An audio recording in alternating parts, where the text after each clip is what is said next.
Praise the Lord. So the Lord is good. Amen. Alam nyo, ang itong bagay, parang isang tahanan yan eh. It doesn't make a home beautiful. Though sabihin na natin architecturally beautiful, but it is the people, the family that lives in that home makes the home beautiful. Tama po ba? Ganon din po sa atin. Ang sabi ng Biblia, know ye not that your body is the temple of the Holy Spirit, then it is the Holy Spirit that makes our lives beautiful before God. Agree po ba tayo doon? Okay, so sa pagkakataong ito, ang atin naman tatalakayin ngayon, sa nakaraan natin pag-aaral nung nakaraan is that the Holy Spirit ministries in the Old Testament character. So nakita natin doon na ang Holy Spirit in the Old Testament ay panapanahon lang ang pagdating sa mga ginagamit ng Lord. Kay Joseph, kay Moses, kay especially kay Samson, that is much more visible talaga na lumalakas lang si Samson kapag dumarating yung Santong Espiritu ng Diyos, no? To fulfill the task na ninanais ng Panginoon na kanyang isagawa. So sa pagkakataong ito naman po ang ating tatalakayin is the Holy Spirit in the tabernacle. Why is it very important to reflect ourselves doon sa tabernacle? In reality, mga kapatid, when God created man, no, buo ang tao, no? Buo ang tao, may bahagi ang Diyos sa pagkatao ng tao, at yun ang titingnan natin ngayong umaga, but let us pray for a moment. Lord, we thank you so much, Father God, sa ikabutit kagandahang loob, and we ask that your mighty Holy Spirit will give us and open our heart for the understanding of your loving kindness about what is. Samahan mo kami, O Diyos, sa umagang ito sa pangalan ni Jesus. Amen. Amen. So, in the time of creation, nabasa naman natin sa Biblia, no? Sabi doon sa book of Genesis, and God created man in His own image. He created them, both male and female. Then, ang isang bagay doon, na naroroon na yung tao, at sabi nga natin, kung titingnan natin, man is a tripartite being, meron siya ang body, soul, and spirit. Now, tingnan natin dito sa tabernacle, no, na kung saan ay ito yung kumbaga sa ano ay paradigm, we can say, na ang tao ay nilikha din ng Diyos in that particular tawag dito, arrangement in which originally ang tao ang meron nun. Okay, pakitira na po natin dito yung slide 1. Ayan. Next is slide 2, mga anak. Ayan. So, dito mga kapatid, in the Old Testament, alam nyo ba kung ang tao ay hindi nagkasala, we don't need tabernacle. Kasi tayo mismo, we have the chamber na makita nyo dito, makita nyo dyan ay ang the outer courtyard, the holy place, and the holy of holies. So kung titignan natin, we have the body, we have the soul, and we have the spirit. In the tabernacle, the Spirit of God, doon lang siya nag-dwell doon sa holy of holies. Now, when God created man in His own image, ano po, meron talagang bahagi ang Diyos o portion sa ating pagkatao na doon siya magde-dwell. Sa sulat ni Pablo kasi maliwanag na sinasabi na know ye not that your body is the temple of the Holy Spirit. Now, here. So, kung titingnan natin dito, ito ay isang design ng templo, no? Pero yung purpose niya wala pa. Ano po? Para yung tao, when God created man, kumpleto na yung tao eh. No? Pero meron siya isang chamber na dapat punuan ng Diyos, which is the spirit of man. Okay? Dito mga kapatid, this tabernacle can only be functional if there is somebody, or we speak na ang Diyos ay magdadwell sa tabernacle na yan pag wala pong saysayan. Nakita nyo? Useless po ang design na yan if the indwelling presence or the presence of the Lord ay hindi magdwedwell diyan sa tabernacle na yan. Kasi yun ang purpose. It is the purpose of communication between God and men. Now, kung inyo pong makita sa Genesis chapter 3, verse 8, ay ganito ang sinasabi. Ano po? At sabi doon, and they heard the sound of the Lord walking in the garden. So nakita niyo yun, no? Okay, walking in the garden in the cool of the day. So nakikita ninyo, ano po, na naririnig ni Adan at ni Eva, no? In reality, mga kapatid, si Adan at si Eva, dapat hindi sila nagtatago, no? Dapat ay naroroon sila in the very presence of God because there is a chamber sa kanilang puso that they have this spirit that can communicate with God. Ano po? So, kaya makikita nyo dito, distorted na yung sitwasyon dito sa Genesis chapter 3, verse 8, kasi this is the time, no, na nagkasala na si Adan at si Eva at sila ay nagtago. But in reality, mga kapatid, let's make a tinatawag na, sabihin natin kaisipan, when God created man in His own image, ang tao ay hindi pa kumpleto because the very purpose of God, that man must be indwelt by His Spirit. Kaya ang sinabi ng Biblia, and God breathed from His nostril the breath of life. So it is something like that tabernacle, without the presence of God, that tabernacle is just only an architectural design or an engineer design na walang purpose. Tama po ba? Because the very purpose of having the tabernacle is the indwelling presence of the Lord. Now, sabi ko nga, tayo dapat ang tinatawag na tabernacle ng Panginoon. Kasi nung nilikha ng Diyos ang tao, ang kanyang very purpose is to breathe, to give life to our spirit. And that spirit within us, so yun ang merong capacity to understand the spirit world. Kasi spirit nga siya. Na ang ating soul is setting in the middle of the spirit and the body. Siya yung nagkumukuha ng informasyon in both realm, the physical realm and the spiritual realm. Now, lamang nung nagkasala si Adan at si Eva, na shut off ito.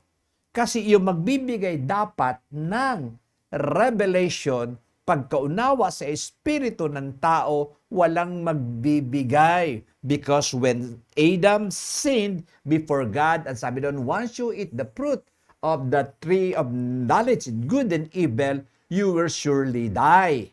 So, ibig sabihin, nag-depart ngayon ang Espiritu Santo ng Diyos na dati siya'y nakatira doon sa chamber ng ating Espiritu, ang sabi doon, and God's breathed the breath of life, which is the Holy Spirit.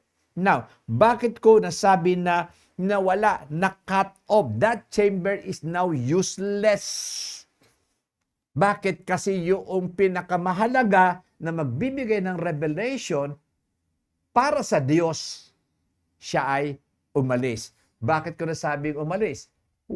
Bakit kailangan ng tabernacle? Bakit kailangan ng tabernacle ng people of the Lord to communicate with God? If, ang Diyos ay pwede naman magsalita directly sa tao. Kaya lamang nagkasala nga. At sabi sa Isaiah chapter 59, 1 and 2, ang kasalanan mo ang naglalayo sa iyo at sa iyong Diyos, at hindi niya marinig ang iyong dalangin. At yun? Kanyang itanalikod ang kanyang mukha sa sangkatauhan. So therefore, it is something like the tabernacle. Yes, merong Holy of Holies, but no one dwells in that Holy of Holies to make that tabernacle, nak, yung number 2, slide number 2, to make that tabernacle functional. Now, ano ang katotohanan? Nung nagkasala si Adan at si Eva, na una naman, ang tunay na plinano ng Diyos sa tao becomes non-functional ang tao. Mababasa ninyo sa Romans yan, ang sabi doon, walang naghahanap sa Kanya, walang gumagawa ng matuwid, wala. Ang lahat ay nagkasala sa harapan ng Diyos. So therefore, noong nilikha ng Diyos ang tao, no, that chamber, our spirit, is the only faculty ng atin pong pagkatao to communicate with God. Kaso, yung magko-communicate, umalis na. Kaya makikita nyo, ang tao ngayon ay nagpapangsyon na lang as a physical being and a soulical being. Walang revelation that comes from the Lord because the very purpose of that spirit natin is to communicate with God. Kaso nagkasala ang tao. The same din, even how beautiful that tabernacle is, without the very presence of God, it is a useless and futile thing. Kaya sinasabi ng Biblia, walang naghanap sa Diyos, walang matuwid, walang gumagawa ng tama. Paano ka naman makakagawa ng tama? Yung magbibigay sa iyo ng instruction kung ano yung tama ay wala. Kaya makikita nyo ang tao sa kanilang kaisipan ay gumawa ng kanilang mga pamamaraan o religious, no, rights, or sabihin nating pamamaraan para sila ay tanggapin ng Diyos. Di ba madalas yung marinig na ano yun, gumagawa ng mabubuti para ano yun, para maging katanggap-tanggap siya sa harapan ng Diyos. Di ba? Na kahit anong laki ng kanyang kasalanan, ang ginagawa niya, tinutumbasan niya ng mabubuting bagay. If you read Ephesians chapter 2, mga kapatid, kayo ay naligtas sa pamamagitan ng kahabagan at biyaya ng Diyos. Hindi yan sa inyo. Yan ay regalo ng Diyos, no? Hindi nang dahil sa mabubuti ninyong gawa. So there is no such good deeds, mga kapatid, for us to be reconciled with God at magkaroon uli ng indwelling of the Holy Spirit. And that is the original purpose of God, that every man is indwelt by the Holy Spirit of God. Bakit? Para magawa niya ang kalooban ng Diyos. But there is one man. Ito makikita ninyo. There is only one man that the Holy Spirit can indwell him.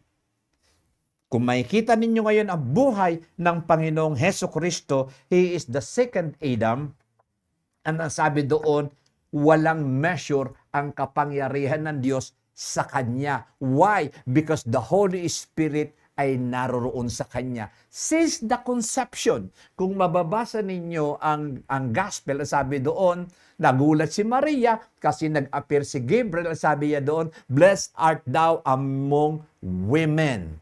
So pinagpala ka sa babaeng lahat. Nagulat si Maria ngayon. Anong uri ng salutation meron yan? At sabi doon, ikaw ay nakakuha ng favor sa Panginoon. Hindi dahil si Maria ay matuwid. The word is, you have a favor from God. Ang Diyos ang nagbigay ng pabor sa Kanya.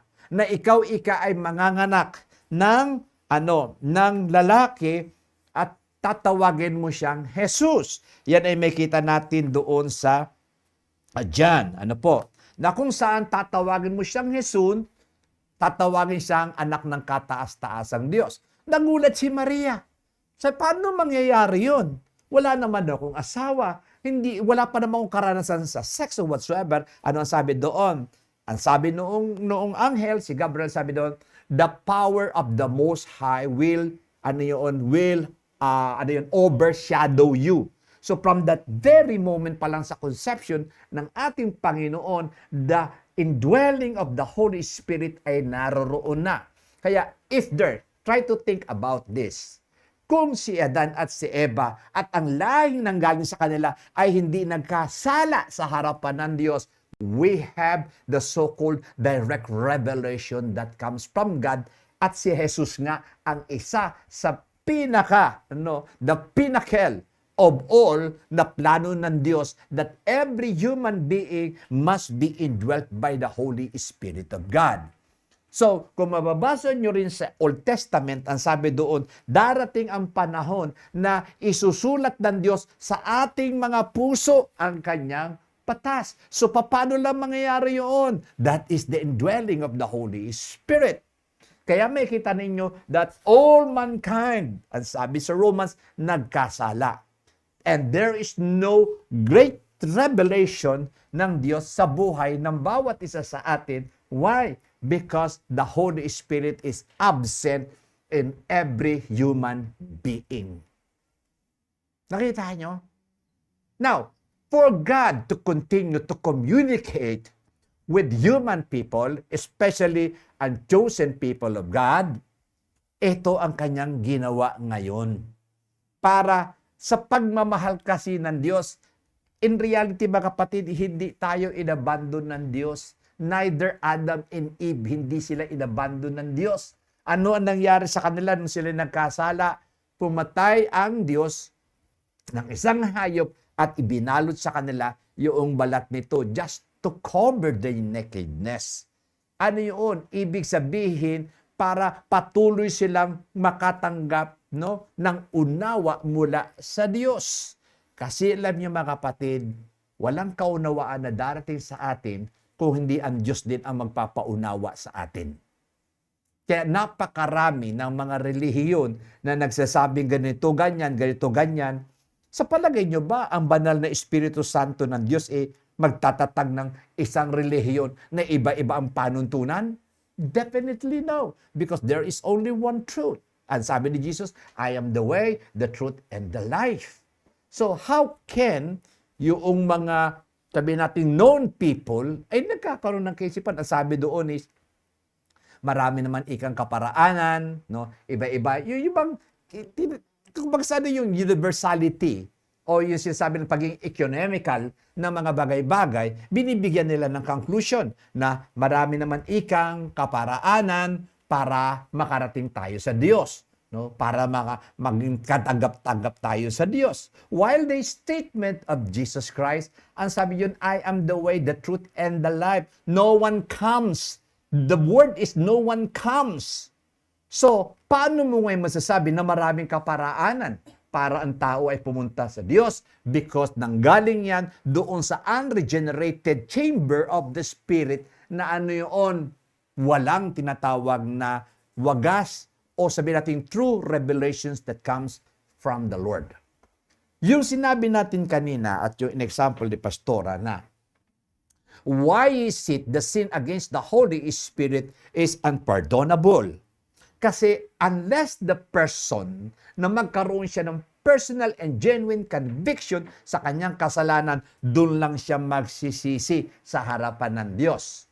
That conviction ay hindi galing sa mismong ating conscience because ang conscience ng tao is seared, wala na. Magkaroon man siya ng mabubuting bagay, umuuwi na, para ako maligtas, gagawin ko mga mabubuting bagay nito. There is no such pure and genuine revelation that comes from the Lord.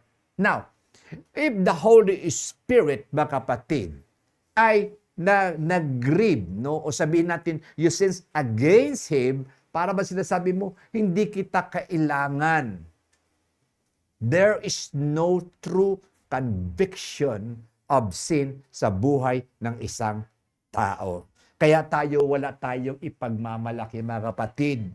Noong nakita natin ang ating kasalanan, it is the Holy Spirit. Hindi pa man natin siya kilala, but He is the one who give the conviction sa bawat isa sa atin para magsisi tayo sa harapan ng Diyos. At siya rin ang nagbigay ng kaunawaan that we need Jesus Christ para sa ating kaligtasan.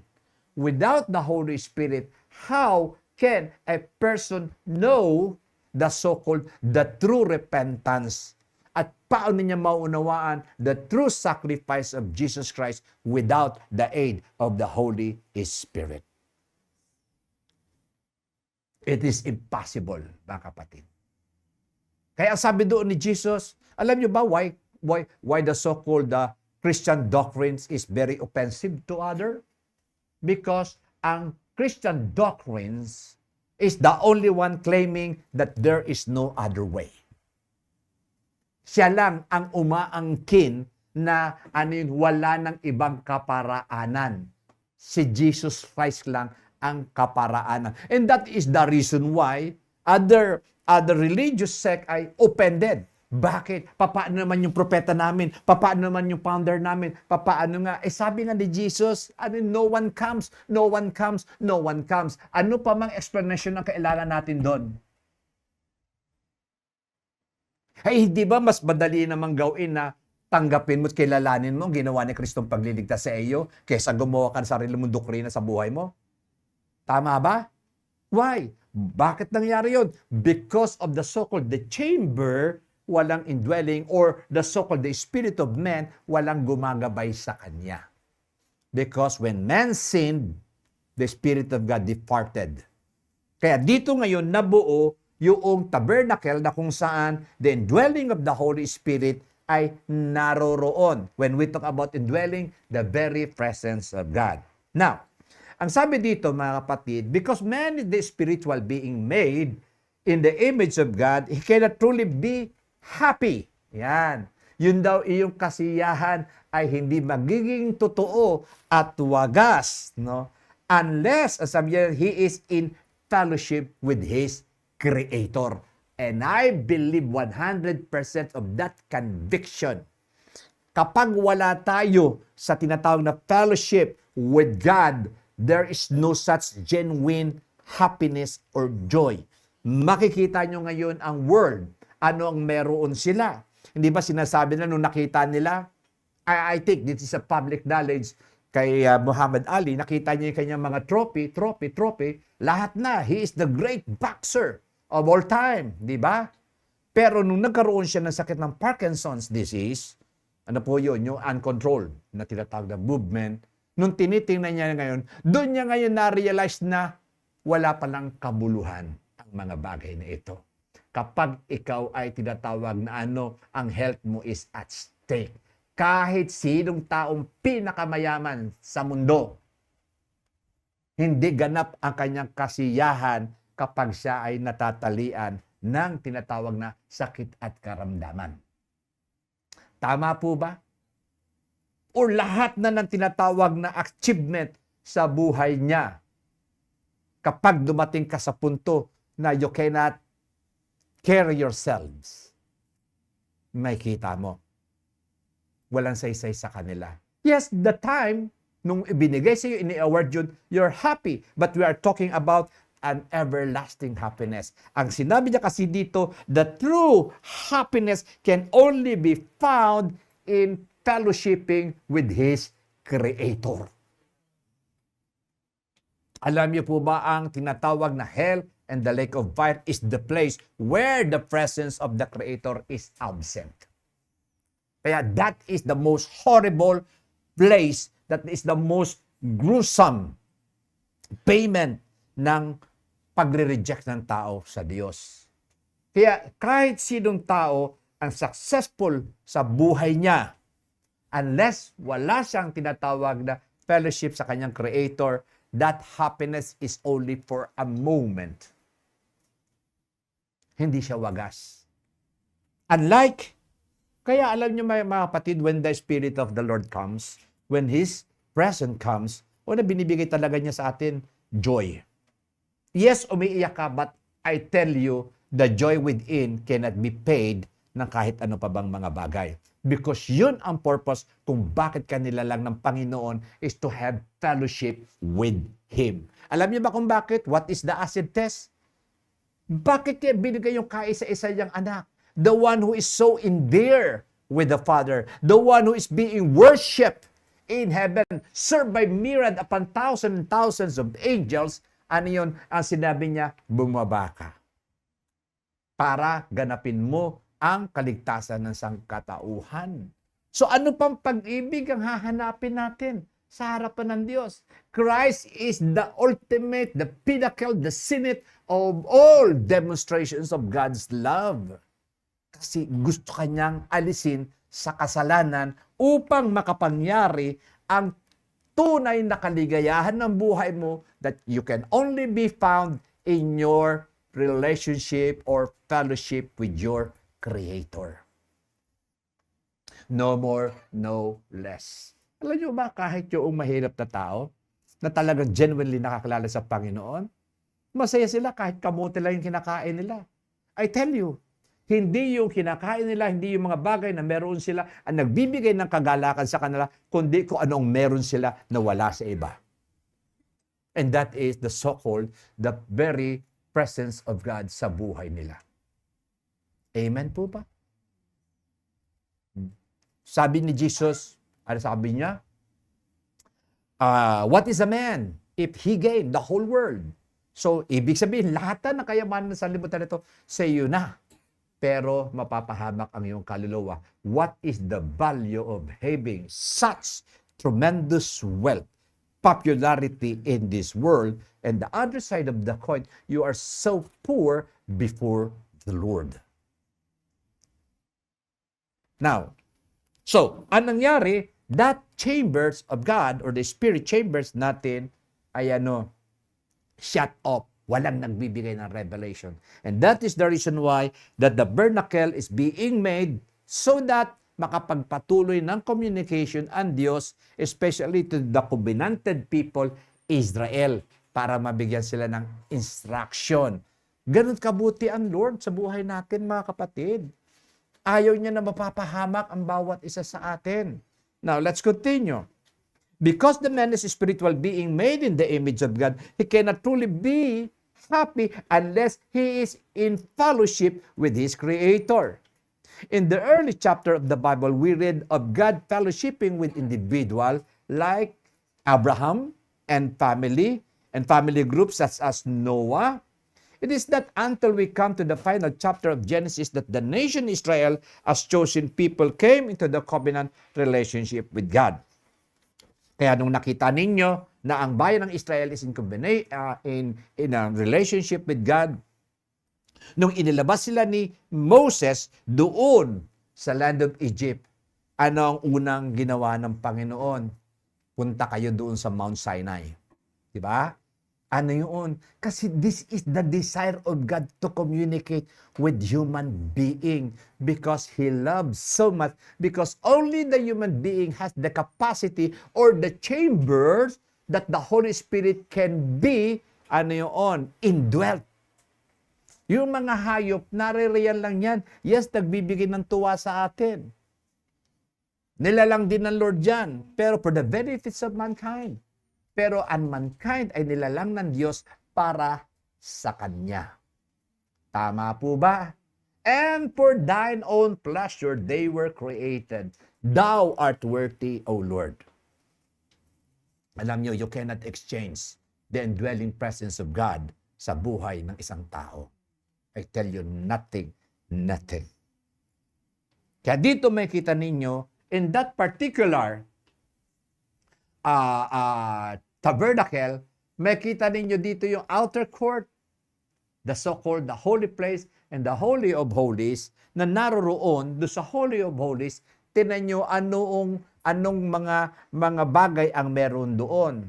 The Ark of the Covenant. That is a very important thing. Kasi the Ark of the Covenant, andun po kasi yung tinatawag na mercy seat.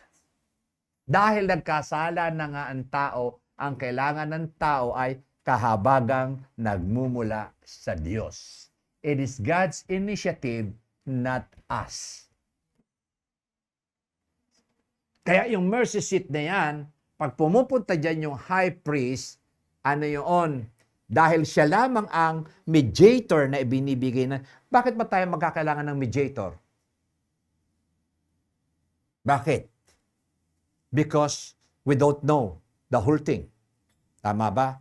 Ganito yan. Pag ikaw ay may tinatawag na kaso, bakit ikaw ay hahanap ng lawyer? Because you did not understand the entire law. At yung lawyer mo is the mediator between you and the judge. And he speaks in behalf of you patungkol do sa defense mo. Now, dito kung makita ninyo, the mercy seat ay naroroon Kasi yung kahabagan ng Lord ang kanyang pinaiiral para siya ay makipag-usap sa tao. But not all people. He choose one, only the high priest can enter to that chamber. Okay? At doon sa pamamagitan noon, nakakapag-communicate ang Diyos, no? Sa pamamagitan ng Espiritu Santo doon sa kanyang covenanted people. Tandaan ninyo ha, the word is covenanted people. God can only, no, sabihin ko, indwells doon sa mga covenant people. Ang magiging tanong ko sa inyo, are we a covenanted people before the Lord? Yes. We are under the covenant, the blood covenant of Jesus Christ. Doon lang tayo tinanggap dahil si Jesus ang nagbayad ng ating lahat ng kasalanan at tayo ay ginawang matuwid sa harapan ng Diyos. Kaya may kita ninyo, ang indwelling of the Holy Spirit is only for the people being purchased and redeemed by the blood of the Lamb. Hindi nag-i-indwell ang Holy Spirit. Now, paano yun? Because sa Old Testament, mga kapatid, may kita naman natin to fulfill the purpose of God. Yes, He uses other people para makapangyari ang mga bagay-bagay, but never indwelt it permanently. Si Caiaphas, the high priest, ginamit siya ng Panginoon, ng Lord, by the Spirit. Sabi niya doon, hindi na kailangan mamatay ang marami, kundi isang tao lamang kailangang mamatay. At ang sabi doon, yung sinabi ngayon ni Caiaphas, yun ay bigay ng Diyos sa kanya para sabihin at makapangyari ang tinatawag na kamatayan ni Jesus. The same din kay Peter. Diba? Ang sabi niya doon, saan pa kami pupunta, Panginoon? No? Ikaw ang anak ng Diyos. Ang sabi wala pang indwelling yun ha, kasi wala pang redemption doon na Ang sabi doon, yung sinabi mo, hindi galing sa iyo, kundi galing sa aking amang nasa langit. Nothing is impossible with God. Na pwede niyang gamitin ang sino man, but to indwell people, only those people who are purchased by the blood of the Lamb or the covenanted people of God. Kasi sila yung nilinis na. Tandaan ninyo mga kapatid, dito, hindi nag-i-indwelt ng Holy Spirit sa unclean vessels. Makita nyo even the high priest, pag pumunta siya dun sa loob at may nakitang kasalanan sa kanyang buhay, patay siya. Ganun. Ang ipinakita ng Lord is we should have a serious commitment sa Holy Spirit of God kasi siya yung nagbibigay ng buhay sa atin. Siya ang nagbibigay ng conviction sa atin. Siya ang nagbibigay ng understanding sa atin once na binasa natin ang salita ng Panginoon. Ang sabi ng Biblia, the very purpose of the Holy Spirit is para ipaunawa sa yung sinabi ni Jesus. Ngayon, ang tanong, paano mo naman mauunawaan ang sinabi ng Panginoon kung hindi mo naman binabasa at walang dumarating na unawa sa iyo patungkol sa salita ng Diyos kasi hindi mo binabasa ang Biblia. Alam niyo mga kapatid, delikado yung sinasabi mo, ito ang sinasabi sa akin ng Panginoon. That is a very dangerous thing. The acid things, mga kapatid, that if there is any thought that comes from you, you should examine it with the Word of God. Kasi ang Word of God, finished na yan, kaya binigay ang Holy Spirit of God for us to be guided na kung tama ba yung ating pag-iisip. Parang lang yan alam niyo mga kapatid, simpleng bagay lang yan Ito yung very, mainit na balita ngayon is pagdadala ng ating dating Pangulong Duterte doon sa tinatawag na Hague or sa Netherlands are tinatawag na constitutional or not. Ngayon, for you to prove, sabi ko nga, nag-comment nga ako doon, ang dami kasi man sinasabi doon, ang sabi ko doon, only the court can pronounce and declare the constitutionality of sa mga nangyari. Kaya pwede sabihin ng mga tao, that is not constitutional. Sasabihin nila, that is constitutional. Why? We need the declaration of the court kasi siya lang ang may kapangyarihan mag-declare if it is constitutional or not. Ano man ang iyong kaisipan, hindi yan kasama doon. Ano man ang iyong conviction, hindi yan kasama yun. Titingnan yan at susuriin ng Supreme Court ang constitutionality yung ginawang yun. It is just the same. Kapag may dumating sa iyong kaisipan na inaakala mo na yun ay galing sa Diyos, it is the Word of God will be the acid test of the thought life na dumarating sa iyo kung yun ba ay galing sa Diyos. Nakita nyo yung mga bagay-bagay. Kasi yan ang isa sa pinakamahalagang buhay natin. Dapat alam natin ang salita ng Diyos, kaya dapat binabasa natin ang Biblia upang sa ganon hindi tayo madaya ng ating intuitions, ng ating emotion, ng sabihin natin ng impression of other people that we agreed upon. Minsan yun ang tinitingnan natin, it is the Word of God. At sa Word of God na yun, the Holy Spirit will ipapakita niya sa iyo ang mga bagay na yun. So let us be sensitive on that. Importante po kasi yun. No? Kaya kung makikita ninyo mga kapatid, na si Kristo is the so-called the pinnacle of indwelt person with the Holy Spirit. Alam niyo po ba, sabi nga sa Biblia, we are the sons of God. Kung we are little Jesus, sabi nga nila. Why? Because we have the Holy Spirit of God. Now, try to imagine, mga kapatid, that every single soul that lives in this planet Earth is Christ-like. What kind of earth meron tayo? What kind of society and government meron tayo if everybody is Christ-like? Because that is the purpose of God.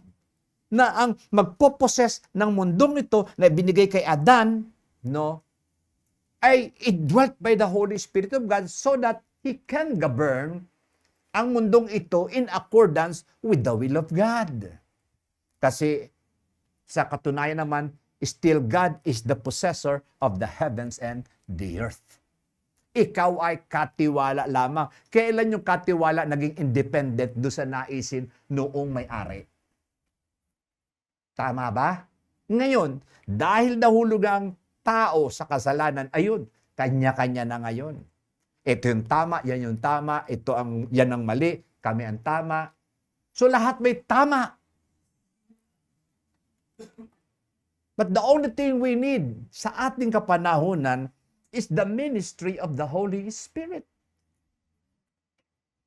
I-slide mo nga yung slide 3. Kaya dito yung makita. Ayan. So makita ninyo, the door, He is the door. Si Kristo, doon sa chambers na nakita natin, that should be the so-called tabernacle na ginawa ng Panginoon at the same time sa atin din. Kaya makikita ninyo na ang ating kaligtasan is by grace. Sabi sa Epeso, it is by grace. Nakita niyo naman, pinaliwanag ko sa inyo sa ancient time, how ang isang tao ay being accepted into the family. Dapat mag-procross siya doon sa blood na pinatay na male animal, then mag-procross over siya. Kaya sabi dito ni Jesus, I am the door.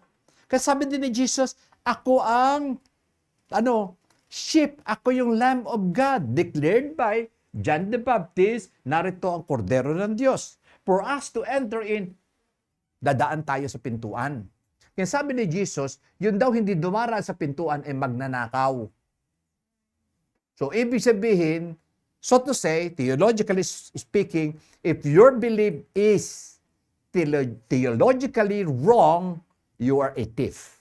If your teaching is wrong, you are a thief.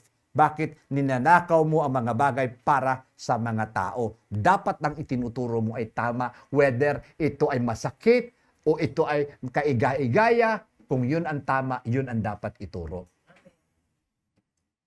Kaya sabi niyan, it is the door. No? Then, pagdating sa loob, andyan po yung table of the bread of His presence, or He is the bread of life. Diba?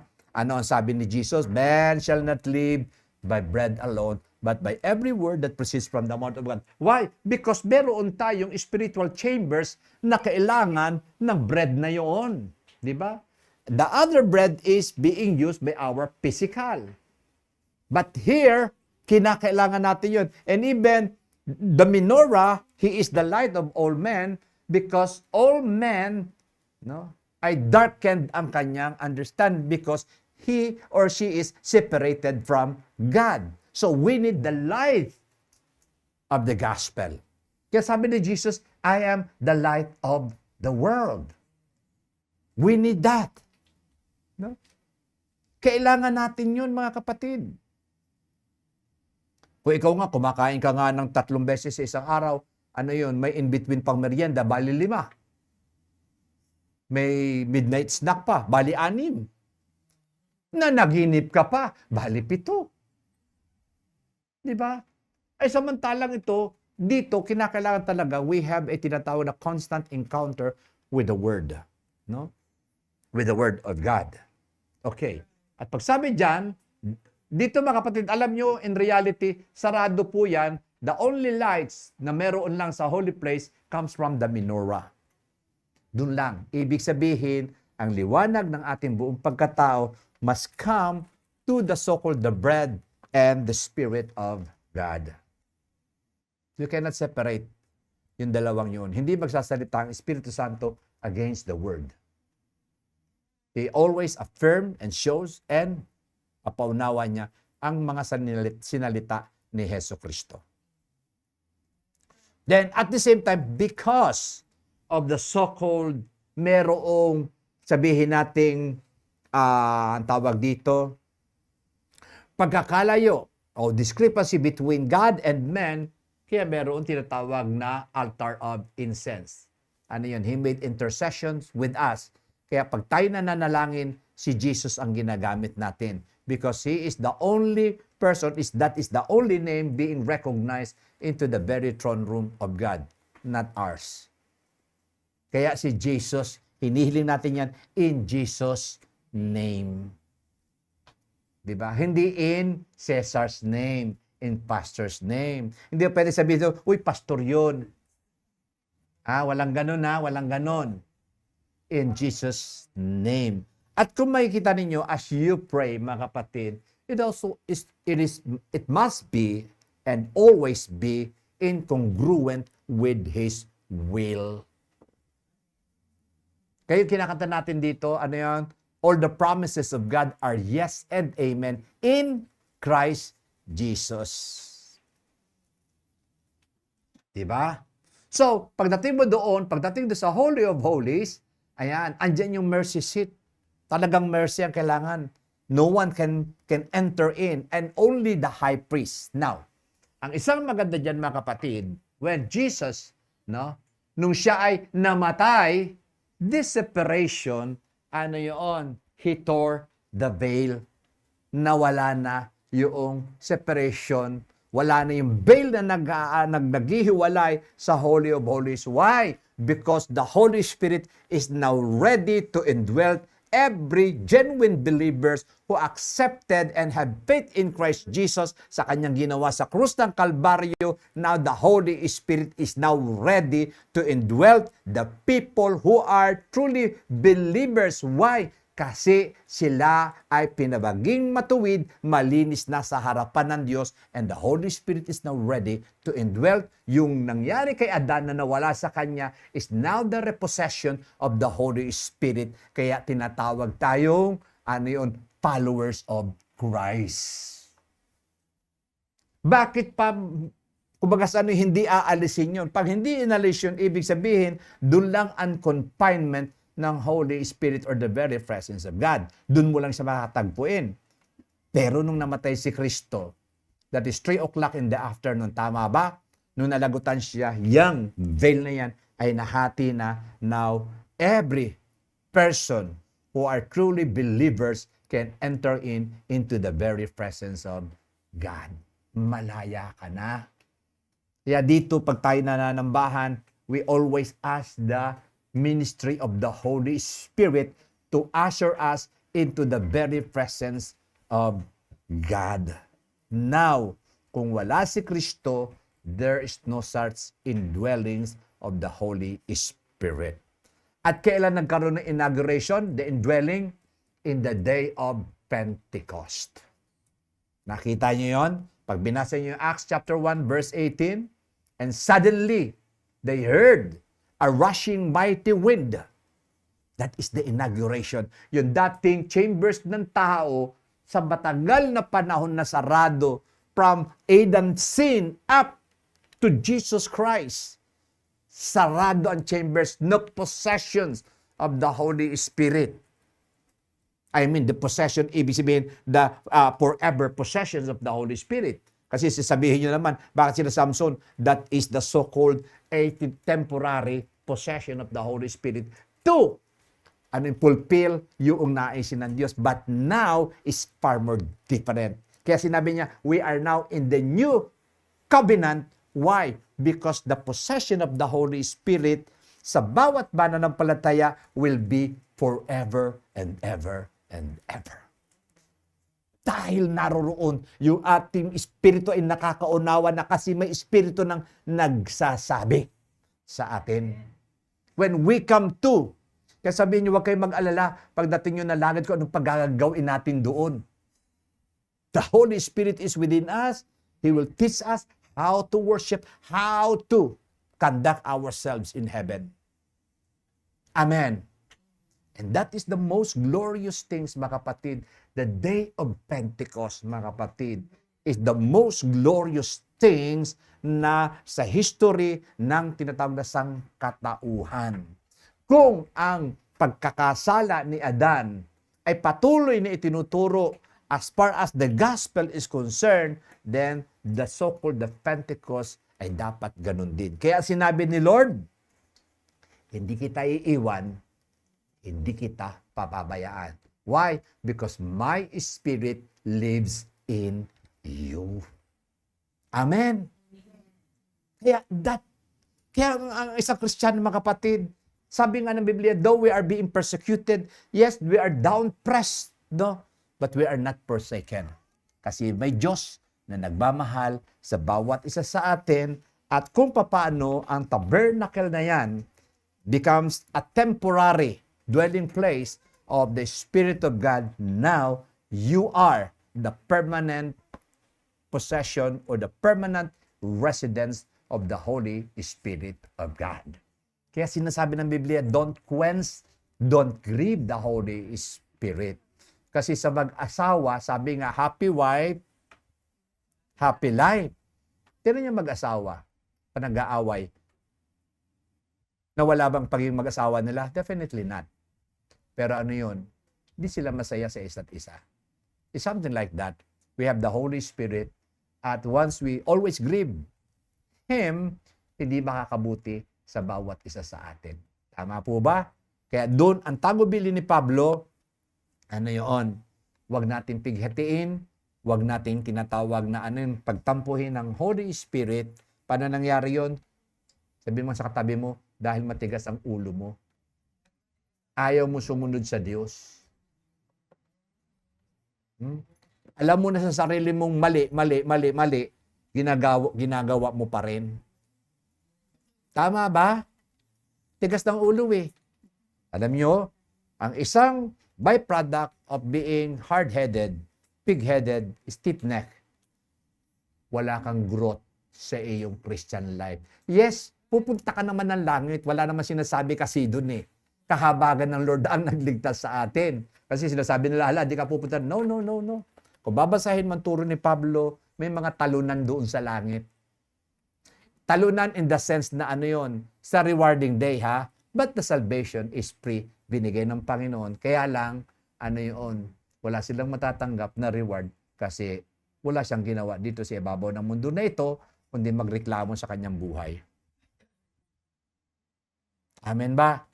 Pero yung pagrereklamo mo, hindi naman yun na mag-aalis, magdi-disqualify sa iyo. It is by the grace of God. Pero, ano ba gugustuhin mo? Pagdating mo doon, may reward ka? O wala? May reward. Kaya ano yun?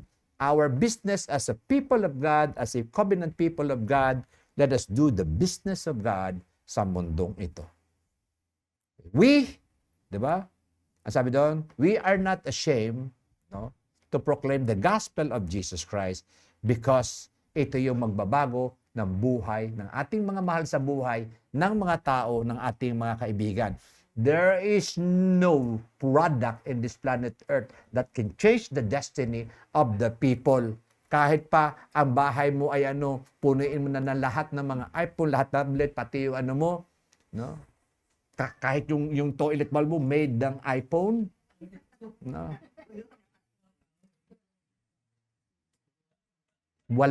Walang mabibilhan ng kaligtasan kundi ang pagkilala at pananampalataya lang kay Kristo ang magbabago ng ating kinabukasan. Kaya pag kinakanta natin mga kapatid, yung sila sabi doon, we are the redeemed. Tayo yun. Kasi may kanta tayo parang walang epekto eh. No? Pag sinabi mong redeemed, ikaw yun. Let the redeemed of the Lord say so. Ibig sabihin, isaysayin mo sa harapan ng Diyos. Kasi ikaw ay niredeem, ikaw ay tinubos, ikaw yun. Ha? Huwag ka nang titingin pa sa langit kung sino yung ituturo mo doon na mag-say-so. Ikaw yun. Ha? Isaysay mo sa harapan ng Diyos ang ginawa niya sa buhay mo. Amen? Let us pray. Lord, we thank you so much, Father God, for your wonderful things na pinanawa sa amin, O Lord. Yes, the tabernacle is right there, O God. But useless, O Lord, at tabernacle if the Holy of Holies ay walang possession ng iyong presence at ng iyong Espiritu, Panginoon. The same as we, O Lord, we have the three chambers of our life, the physical, the so-called the soulical, and the spiritual. Thank you. But because of the blood covenant of Jesus, we are being restored ngayon, Panginoon. Pinatawad mo na, nilinis mo na kami sa lahat ng kalikuan, Panginoon. And the Holy God can now indwells our body, our life. And Lord, Holy Spirit, teach us more and more. Passion thus, O Lord, in the likeness of our Lord Jesus Christ. Salamat sa iyong awa at habang truly, it is your grace, it is your mercy, Panginoon. No more, no less. And we thank you for that, O God. Thank you, Holy Spirit, for convicting us, O Lord. Nung kami po ay nakarinig ng salita mo, O Diyos, ay binigyan mo kami ng conviction and we repented and we accept Jesus Christ as our personal Savior. At narito kami umiibig at nagmamahal at naglilingkod. Salamat sa iyong kabutihan, Holy Spirit. In Jesus' mighty name, amen and amen.